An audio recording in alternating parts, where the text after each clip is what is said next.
नमस्कार दोस्तों, स्वागत है आप सभी का कहानियाँ विद रंजीत पर। आज की कहानी हमें एक बहुत बड़ी सीख देती है कि ज़िंदगी में सिर्फ पढ़ाई लिखाई काफ़ी नहीं होती, बल्कि इंसान का व्यवहार और संस्कार भी बहुत मायने रखते हैं। एक गांव में चार महिलाएं कुएं पर पानी भरने गई। पानी भरते भरते सभी अपने बेटे की तारीफ करने लगे। पहली महिला बोली, मेरा बेटा काशी से पढ़कर आया है। वह संस्कृत का बहुत बड़ा विद्वान बन गया है। उसे बड़े बड़े ग्रंथ मुंह जुबानी याद है।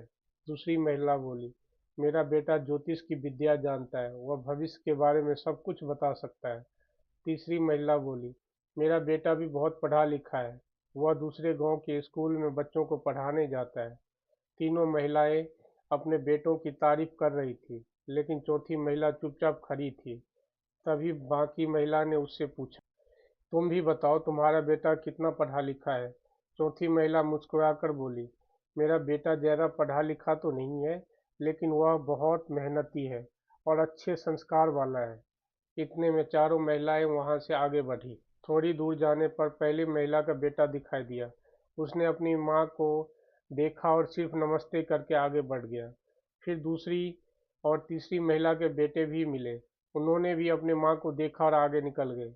लेकिन जब चौथी महिला का बेटा आया तो उसने दूर से ही अपनी माँ को देखा। वह दौड़कर आया और अपनी माँ के सिर पर रखा पानी का घड़ा उतार लिया। उसने कहा, माँ, आप इतना वजन क्यों उठा रही थी?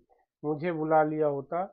फिर वह घड़ा अपने सिर पर रखकर माँ के साथ चल पड़ा। यह देखकर बाकी महिलाएं चुप हो गईं। दोस्तों, उस दिन उन्हें समझ आ गया कि सिर्फ बड़ी डिग्री और ज्ञान ही इंसान को बड़ा नहीं बनाता, बल्कि अपने माता पिता और दूसरों के प्रति सम्मान और व्यवहार इंसान की असली पहचान होती है। शिक्षा जरूरी है, लेकिन शिक्षा के साथ संस्कार और अच्छा व्यवहार उससे भी ज़्यादा जरूरी है। क्योंकि दुनिया में याद यह नहीं रखा जाता कि आपने कितनी किताबें पढ़ी, बल्कि यह याद रखा जाता है कि आपने लोगों के साथ व्यवहार कैसा किया। अगर आपको यह कहानी अच्छी लगी हो तो इसे शेयर करें, और ऐसे ही दिल छू लेने वाली कहानियों के लिए चैनल कहानियाँ विद रंजीत को सब्सक्राइब जरूर करें। जय श्री राम।